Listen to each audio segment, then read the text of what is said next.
Assalamu alaikum wa rahmatullahi wa barakatuh. Masu kallon barkanmu da sake saduwa a wannan lokaci a kuma cikin wannan channel ta mai albarka.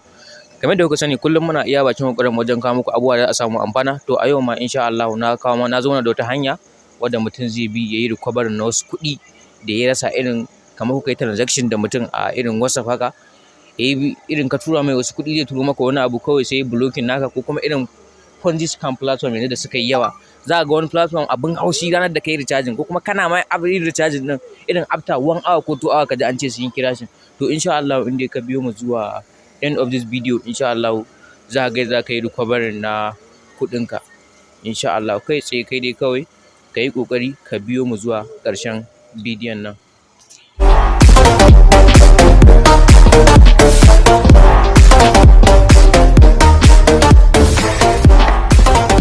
Yawwa, amma dan Allah kafin fara bidiyon, idan wannan shine zuwanka na farko wannan channel ta mai albarka, ka taimaka ka danna mana subscribing, sannan ka danna mana ƙararrawa, za ka ga all sai ka taɓa.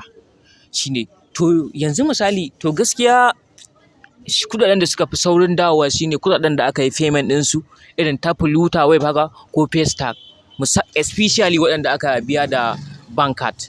To gaskiya kudaden nan sun fi saurin dawowa, saboda irin shi insha Allah, musamman a ce a ranar ne kai complaint, irin a ranar ne ka sa kuɗi a wani platform suka tashi, ko kuma irin ka tura da wani ya damfare ka, irin wani friend naka a wannan a WhatsApp haka ya wannan ɗinka ya damfare ka.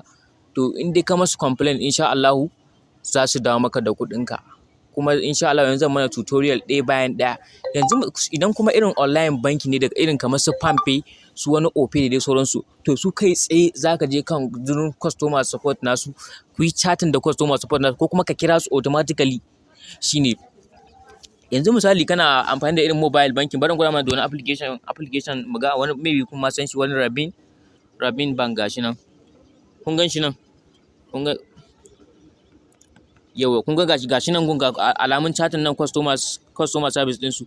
To idan ka shiga kamar misali kowane banki ma, kowane irin mobile app ma za ka ga yana da irin wannan gun. To nan za ka shiga kamar customer service nasu magana. Idan ka ga ba su maka respond ba, automatically kana iya kiran numbers kai tsaye, kuma za su tsaya su magance maka matsalarka. Kawai za ka shiga kan chat ɗin shi ne. Kun gani gashi nan guni na ce mai I have sent money to wrong account number. Gashi nan help me to return back my money. Gashi nan sun ce min please give us detail of the transaction. To ni ma na tura wasu kuɗi ne ɗazu.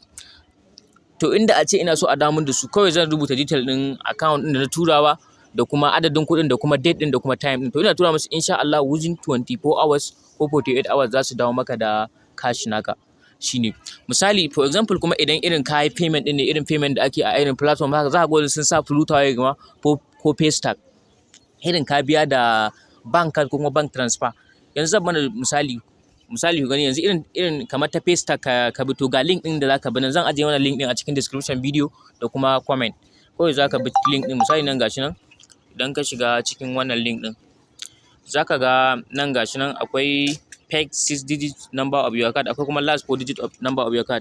Abin da za ka yi daidai sai ka nan, ko in ka tashi ka sa amount ɗin da ka tura a cikin platform ɗin, irin kamar 5,000 ce ka sa, ga gun da aka sa amount nan sai ka sa 5,000. Sai kuma nan ƙasa za ka ga date ne, to sai ka sa kwanan watan da abin ya faru. Sai kuma gashi nan gun da aka ce how did you make your payment, gashi nan sai ka tsaya ka gani. Idan bank transfer ne kai, idan irin login ne kai da bank account naka ma ta site ɗin ka biya su, to shi ma sai ka sa musu. Idan bank transfer ne sai ka sa, idan da ATM ka yi amfani sai ka sa na farko. Idan bank transfer ne idan suka baka account number ka tura musu sai ka sa.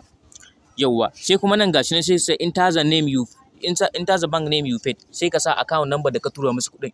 Irin kamar da palmpay ne kai amfani ko opay ne, ko kai tsaye za ka shiga nan gun sai ka zaɓi sunan bankin. Misali ka biya da Access Bank, kawai sai ka sa Access Bank. Sai kuma nan sai ka sa account number ka, misali bari in sa mu gani. Yawwa, gashi nan kun gani, gashi nan har sun bada sunana ma. To kawai sai ka taɓa wannan check payment ɗin wannan. Kana taɓa check payment za su tambaye ka reason, to zan rubuta maka abin da za ka rubuta a wajen. Kai ma kuma ka iya haɗa irin normal turancin ka, wani ɗan sentence haka, ko layi 5 ne ko 6 ka rubuta musu, irin ka ce mun yi kasuwanci ne da shi ya ha'ince ni, ko kuma mun yi business da shi za a turo min kaya, to kayan bai zo, ko kuma ya turo min kayan ba haka ba. To insha Allah in dai kai submitting within 24 hours ko 48 hours za su dawo maka da kuɗinka. Haka zalika idan wannan ne, idan paystack ne shi ma haka za ka yi. Bari mu je wajen link ɗin.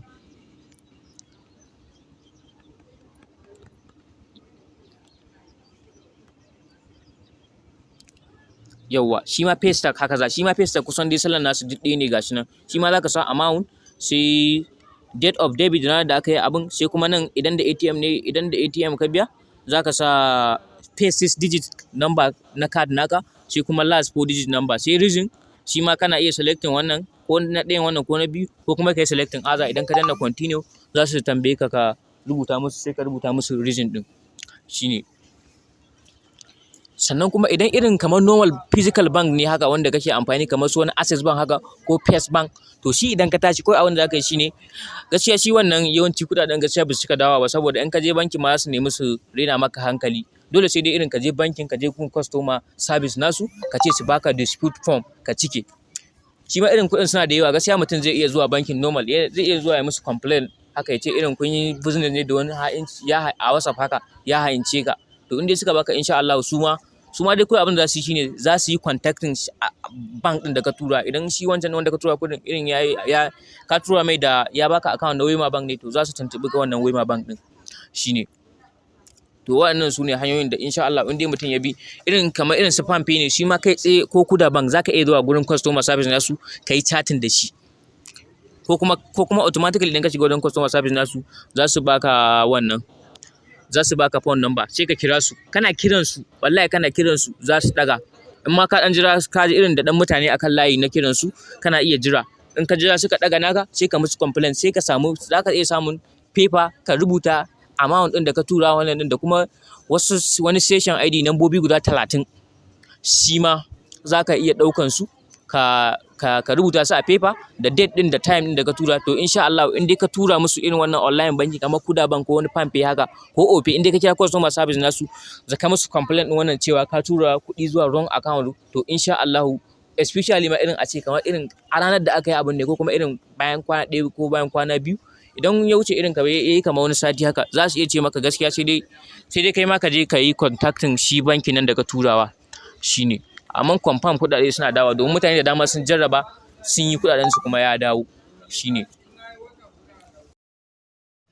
Sannan kamar yadda na gaya muku a cikin bidiyo, idan ka san irin online banking ne, irin ka musu chatting ta basu maka reply ba, ka yi ƙoƙari ka kira number su, ka yi copy ɗin komai da komai in ka riƙe shi a kanka, da date of birth da kuma session ID ɗin wannan.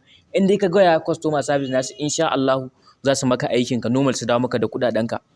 Irin kamar su PamPay haka, su Kuda bank ko wani opay, in dai ka kira customer service nasu ka musu complaint, to insha Allah kuɗinka zai dawo. Sannan duk wanda bai gane wani abu ba, kai tsaye ga number wayata nan, zai yi mun magana WhatsApp ko kuma ya kira ni, insha Allah zan yi guiding da shi shine. Saboda wannan hanya gaskiya mutane suna dawo da kuɗaɗen su sosai. Bugu da ƙari su ma masu using da irin wanda suke amfani da irin mobile banking irin na physical bank haka dai, wanda irin suke da branch a ko ina, kusan suna da branch irin kamar wani access bank, first bank, to su kuma gaskiya wannan zai yi wuya kafin ma kuɗaɗen su dawo. Saboda idan ka je banki ka ce su baka dispute form, za su na ma rena maka hankali shine. Amma insha Allah in dai ka je ka samu banki masu customer service masu kyau, za su baka dispute form, wanda su ma dai in sun ba, kamar yadda na faɗi cikin bidiyo, shi ma in sun baka dispute form din za su tura can bankin da ka tura. Idan irin Kuda ne ya baka ka tura, to su ma su tura Kuda bank. Idan wani Wema bank ne haka, shi ma su tura Wema bank.